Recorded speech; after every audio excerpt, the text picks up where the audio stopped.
Hello বন্ধুরা, welcome to my channel. আজকে আমি তোমাদের সাথে শেয়ার করছি একটি বাংলা রচনা, বর্ষাকাল।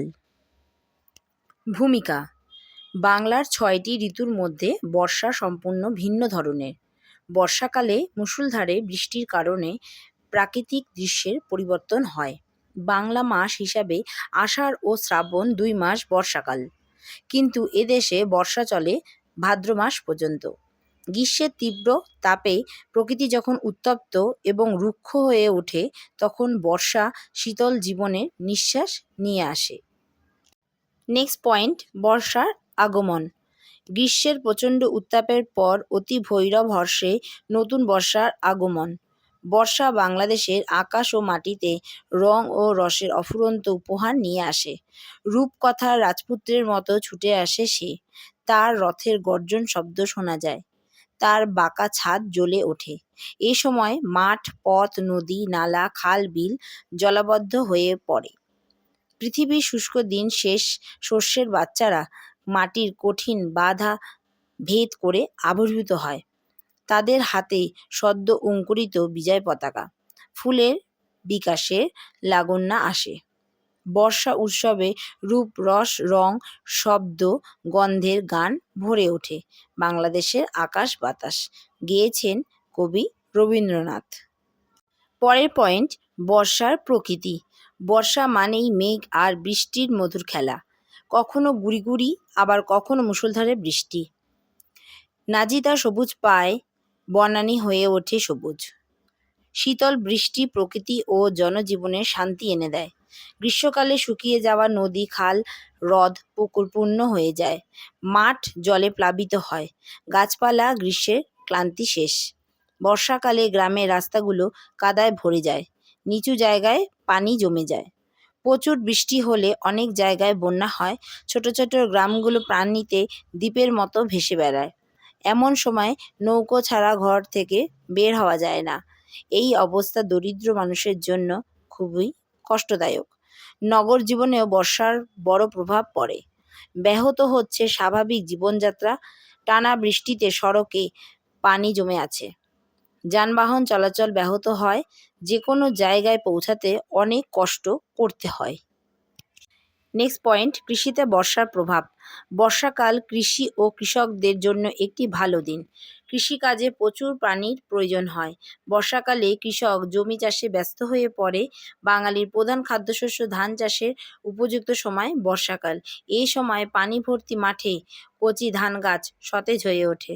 বর্ষাকালে বৃষ্টিতে আবর্জনা ধুয়ে যায়। তবে বন্যা ও অতিবৃষ্টির কারণে অনেক ফসলেরও ক্ষতি হয়েছে। নেক্সট পয়েন্ট: বর্ষার উপকারিতা। বর্ষা সাধারণত এই কৃষিপ্রধান দেশে আশ্বাসের বার্তা নিয়ে আসে। এদেশে চাষাবাদ ও ফলন নির্ভর করে বর্ষার বৃষ্টির ওপর। স্বাভাবিক বর্ষায় উর্বর জমিতে ফসলও হয় আশ্চর্যজনক। এই সময় বিভিন্ন শাকসবজি ও ফলও পাওয়া যায়। বর্ষায় আনারস, জামরুল, পেয়ারা ও জামের ফলনও বেশি হয়। পলি মাটি হল ফসলের প্রাণশক্তি এবং বর্ষায় বন্যার সময় এটি গঠিত হয়। কৃষকের জমি নরম ও উর্বর হয়।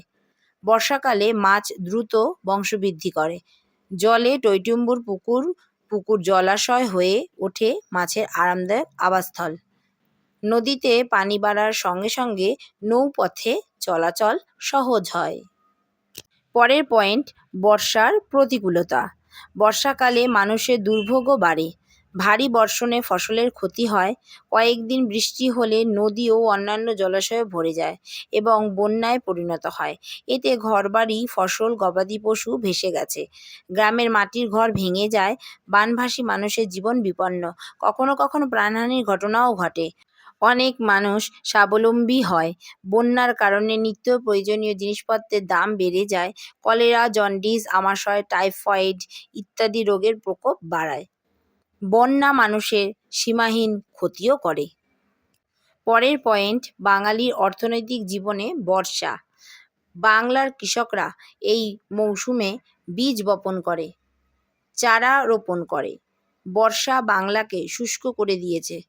বাংলার খাদ্য সামগ্রী, তার সমস্ত সম্পদ নির্ভর করে দক্ষিণ বর্ষার উপর। বর্ষাও বাঙালির মেজাজকে করেছে সরস ও কাব্যময়।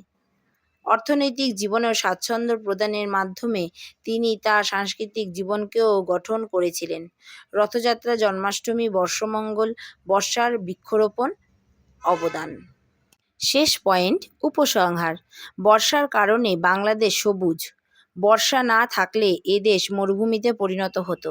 আমাদের কৃষি ও গ্রামীণ জীবিকাও বিশেষ করে বর্ষার উপর নির্ভরশীল। তাই কিছু অসুবিধা সত্ত্বেও বর্ষা আমাদের জন্য আশীর্বাদ। বন্ধুরা, তোমরা এই ভিডিওর ডেসক্রিপশন বক্সে দেওয়া লিঙ্কে ক্লিক করলে বাংলা রচনা আরও ভিডিও পেয়ে যাবে। আর এই রকম রচনার ভিডিও পেতে চ্যানেলটি সাবস্ক্রাইব করে রেখো, পাশে থাকা বেল বাটনটি ক্লিক করে অল নোটিফিকেশন অন করে রেখো, তাহলে যখনই কোনো রচনা আপডেট দেব অবশ্যই তোমাদের কাছে নোটিফিকেশন খুব তাড়াতাড়ি পৌঁছে যাবে।